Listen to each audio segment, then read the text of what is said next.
my favorite part of farming? I can't say one thing.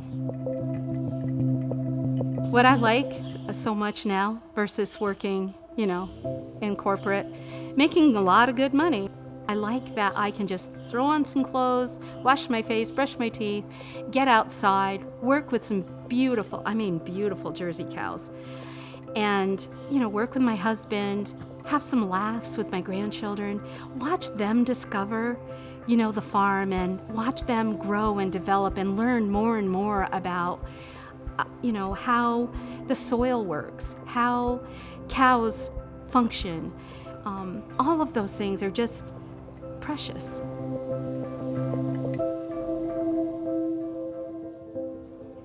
My name is Rhonda Goodrich. I'm an organic dairy farmer here in Cabot, Vermont. We're at Mollybrook Farm. The farm has been in my husband's family since 1835.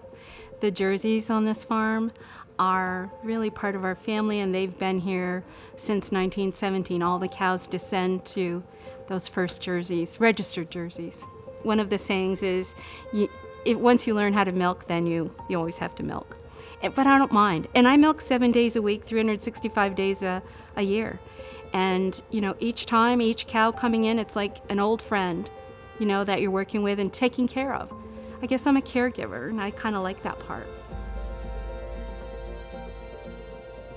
What gets me up every day at 4 o'clock in the morning to come to the barn is that these cows depend on me.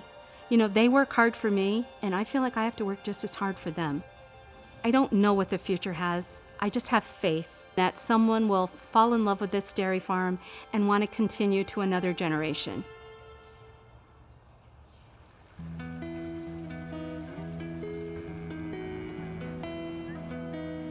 There aren't that many people who know how to farm anymore. And the more we sort of go away from smaller family farms being the bedrock of what is our agricultural institutional knowledge, that's lost, and it's lost forever. Once somebody leaves sort of the agricultural sector or leaves the agricultural community, that institutional knowledge is lost. And it's super important for us to champion those that know how it's done, to encourage those with interest to learn from those individuals, and to strengthen the communities that actually feed us.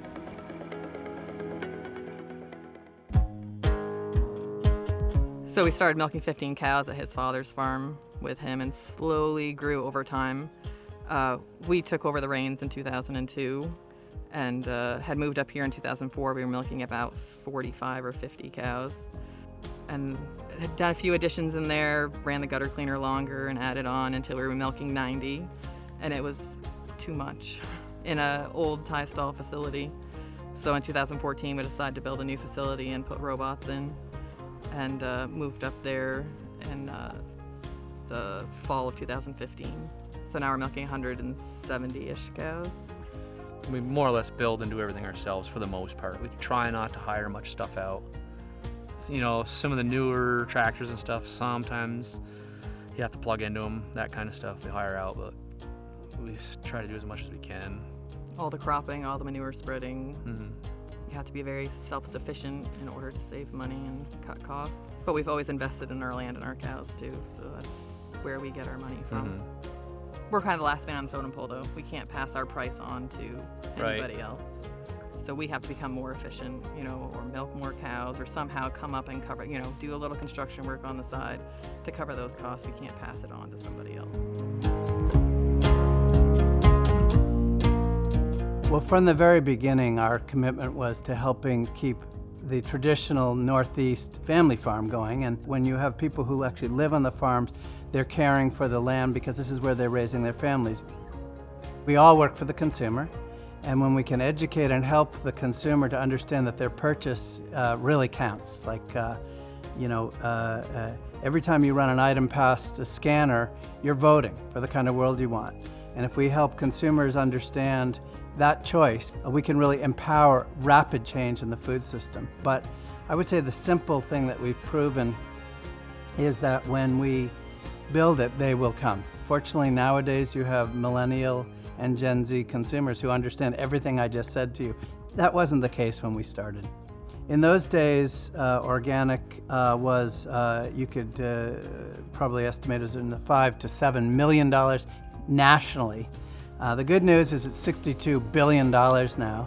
The bad news is it's about 1.6% of farmland and about 6% of total food. So we still have a long way to go. Miles and I, when we took over the farm, we wanted to go organic. We called some organic cooperatives or organic producers, and Stonyfield was here like literally the next day, because they could see, I think, the value of these Jersey cows and the protein and butter fat being so wonderful for making yogurt. This farm does provide for our family. It does create, it's nice to be appreciated on the other end as well, which Stonyfield's always been awesome. You know, we've always felt like a team member and not just a number. This focus on family farms, this focus on rural revitalization of small towns, this is brought into our buying decisions at Whole Foods Market on the daily. We're trying to work with suppliers like Stonyfield that are championing and helping to grow and helping to strengthen these communities. We are championing them then on shelf. We're championing them with being able to tell that story to our customers and being able to really drive home the importance of what they're doing. This is my opinion on why small dairy farms are important. I think they're important because they create a lifestyle. I don't understand how a huge farm, I don't know how you can know your cows. I think, like so many things, it just turns into a throwaway operation. You know, you're not cutting it, you're out of here. Whereas if one of our cows isn't cutting it, what's going on with you? You know, do you need to come into the barn for a day and have some dry hay? Do you need some calcium? Do you have a sore foot? I just think that humanity, I guess, is just really important when you're working with animals. I can't imagine it any other way. And before we transitioned to organic, we thought about what are our options, you know, because conventional wasn't what we wanted to do. Do we get bigger? Do we sell out, or do we go to organic? And the thought of getting bigger and having animals that we can't have close contact with just doesn't feel right to us.